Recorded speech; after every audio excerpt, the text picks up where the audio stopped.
حضرت ابو ہریرہ رضی اللہ تعالیٰ عنہ سے کسی نے کہا ابو ہریرہ کام کوئی نہیں کرتے؟ فرمانے لگے ضرورت ہی نہیں، ضرورت ہی نہیں۔ کہا جناب کیوں؟ فرمانے لگے بس مصطفیٰ نے نواز ہی بڑا دیا ہے۔ فرمایا کس طرح؟ فرمانے لگے تھوڑی سی کھجوریں تھی میرے پاس تو میں پلو میں باندھ کے در رسول پہ لے گیا۔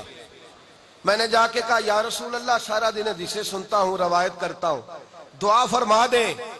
فرماتے تھوڑی سی کھجوروں پہ مصطفیٰ نے دعا فرمائی۔ حضور نے فرمایا جا کے برتن میں ڈال لو، جھاڑنا نہ، نکالتے رہنا، کھاتے رہنا، نکالتے رہنا، نکالتے رہنا۔ اور پھر بول پڑے بریلی کے امام، کہنے لگے کون دیتا ہے دینے کو منہ چاہیے، دینے والا ہے سچا ہمارا نبی۔ اور فرماتے ہیں جس کو مصطفیٰ دے اسے اللہ ہی عطا فرما رہا ہے، یہ اللہ ہی کا دینا ہے، یہ رب کریم کی ہی عطا ہے۔ کہتے نکالتے رہنا، کھاتے رہنا۔ جناب ابو ہریرہ فرماتے ہیں میں 30 سال کھاتا رہا، 30 سال میں اب تنگی یہ داماں پہ نہ جا، اور بھی کچھ مانگ ہے آج وہ مائل بات آ، اور بھی کچھ مانگ۔ فرماتے ہیں میں 30 سال نکالتا رہا اور میرے خاندان میں سے کسی نے نکال کے جھاڑ دیا، اور جب جھاڑا تو شرط ختم ہو گئی، کھجوریں بند ہو گئیں۔ حضرت انس بن مالک در رسول پہ حاضر ہوئے، رو پڑے۔ ترمذی شریف پڑھیے، حضور نے فرمایا انس کیوں روتے ہو؟ کہا یا رسول اللہ قیامت کی دن اگر ڈھونڈنا ہوا تو آپ کو کہاں ڈھونڈوں؟ چاہیے تھا نا محبوب تنبیہ کرتے۔ حضور فرماتے کہ انس نماز صحیح طریقے سے پڑھ، عبادات کر، صدقات کر، ریاضت کر، زہد اختیار کر، مجھے ڈھونڈ کر کیا کرے گا؟ یا رسول اللہ صلی اللہ علیہ وسلم قیامت میں ڈھونڈوں تو کہاں ڈھونڈوں؟ نبی پاک نے فرمایا پل صراط پہ آ جانا۔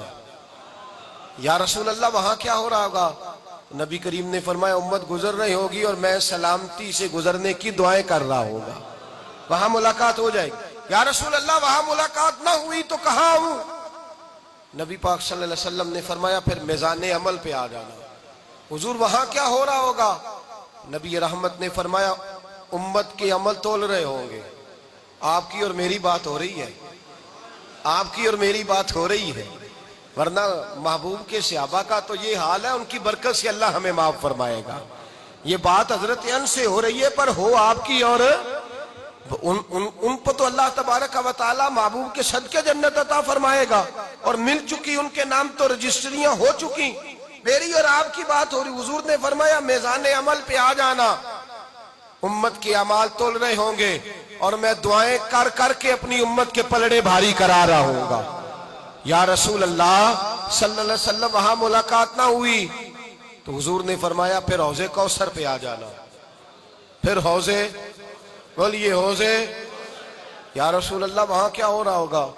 نبی پاک نے فرمایا پیاسی امت آئے گی، میں اپنے ہاتھوں سے جام پلاؤں گا، ایسا کی تیری خیر تیرے میں کدے کی خیر، ایسی پلا کہ جس کا نشہ عمر بھر رہے۔ فرمایا میں وہاں جام بھر بھر کے امت کو دے رہا ہوں۔ صحابہ تو بخشش کے لیے، صحابہ تو قیامت کی مشکل سے نکلنے کے لیے ان کی توجہ اس بات پر ہے کہ قیامت میں رب اگر مانے گا تو اپنے محبوب کی مانے گا، قیامت میں اللہ اگر مانے گا تو اپنے، بولیے اپنے۔ اسی لیے کسی نے کہا تھا میرے اعلیٰ حضرت سے، کسی نے کہا تھا جنت میں کیسے جائیں گے؟ تو آپ نے فرمایا تجھ سے اور جنت سے کیا مطلب؟ وہ منکر دور ہو۔ تجھ سے اور جنت سے کیا مطلب اے منکر؟ دور ہو۔ ہم رسول اللہ کے، جنت رسول اللہ کی، ہم رسول اللہ کے، جنت رسول اللہ کی، تجھ سے اور جنت سے کیا مطلب؟ اور منکر دور ہو۔ میرے محبوب پاک نے فرمایا، حضور فرماتے ہیں قیامت کے دن، بڑی پیاری حدیث، نبی پاک فرماتے ہیں قیامت میں اللہ جنت کی چابیاں ہی میرے ہاتھ میں رکھ دے گا، جنت کی چابیاں ہی اللہ میرے ہاتھ میں رکھ دے گا، میرے ہاتھ میں دے دے گا جنت کی چابیاں، اور فرمایا سب سے پہلے جنت کا تالا ہی میں کھولوں گا۔ تو یا رسول اللہ پھر کس طرح ہوگا؟ نبی پاک نے فرمایا جب تک ساری امت جنت میں نہیں جاتی اتنی دیر تک میں کوئی نہیں جاؤں گا، جب تک سوف یؤتیک ربک فترضی، اور رب کا وعدہ یہ ہے کہ محبوب تجھے راضی کرنا ہے، اور نبی پاک فرماتے ہیں جب تک سارے جنت میں نہیں جاتے میں راضی نہیں ہوں گا۔ یاد رکھیے قیامت کا کٹھن مرحلہ بھی اگر کسی شخص پر آسان ہوگا تو رسول پاک سید عالم صلی اللہ علیہ وسلم کی برکت، حضور کی سفارش اور شفاعت۔ اعلیٰ حضرت نے مشورہ دیا ہے، فرماتے ہیں اس دن جو جانا ہے تو آج ہی چلا جا، اس دن جو ماننا ہے تو آج ہی مان لے۔ فرماتے ہیں آج لے ان کی پناہ، آج مدد مانگ ان سے، آج لے ان کی پناہ، آج مدد مانگ ان سے، کل نہ مانیں گے قیامت میں۔ اگر مان گیا اور تجھے جانا، تجھے مانا، نہ رکھا غیر سے کام، للہ الحمد میں دنیا سے مسلمان گیا۔ امت کو جوڑنے کے قائل ہیں، لیکن درد دل سے بات کر رہا ہوں۔ تقریریں ہوتی ہیں، کتابیں لکھی جاتی ہیں کہ نبی پاک کے والدین غیر مسلم ہیں، معاذ اللہ۔ میں نے ایک شخص کو کھڑا کر کے پوچھا، میں نے کہا تجھے شرم نہیں آتی، تجھے حیا نہیں آتی، یہ خیال ہی نہیں آیا؟ ابو لہب کی کافر بیٹی، ابو لہب کافر کی کافر بیٹی جب مسلمان ہوئی، کلمہ پڑھ گئی، تو میرے نبی پاک علیہ السلام کے غلام ابو لہب کا ذکر کرتے یا سورہ لہب پڑھتے تو حضور نے منع کیا، فرمایا اس کے سامنے نہ پڑھنا، اس کا باپ ہے، اسے تکلیف ہوتی ہے۔ اور تم یہ بات کرتے ہو تو مصطفیٰ کو تکلیف نہیں ہوتی؟ اور میں نے کہا پھر تو بتا، 2 منٹ کے لیے معاذ اللہ نقل کفر، کفر نہ باشد، اگر تیری یہ بکواس مان ہی لی جائے تو بتا تیرا اس میں فائدہ کیا ہے؟